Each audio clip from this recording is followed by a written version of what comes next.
Gigi reading FoodWISE, the last few paragraphs of the entire part one, which is our shared world of food and farming. And then I have an article for you that relates to a class I'm currently teaching at Western Washington University. In part one, we've looked at how food affects the wider world and how our agricultural economy could shift in directions that are more sustainable, wholesome, and resilient.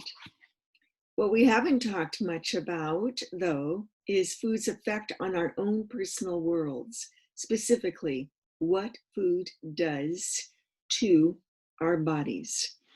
How do we feed ourselves in ways that will sustain us in a culture glutted with additives and processed foods?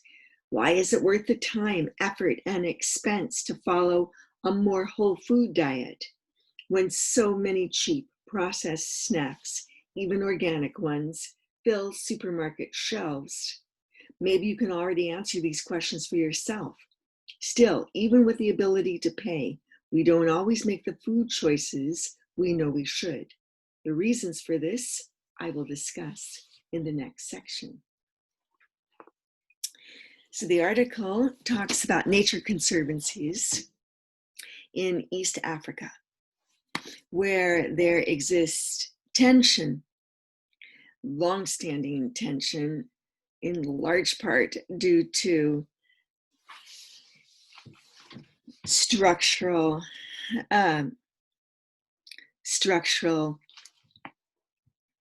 institutionalized racism and classism.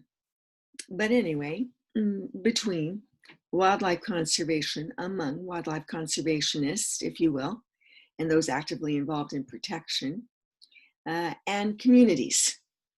So what can be done? So this article raises some questions and looks at what some possible solutions are. Really, that's our MO right now.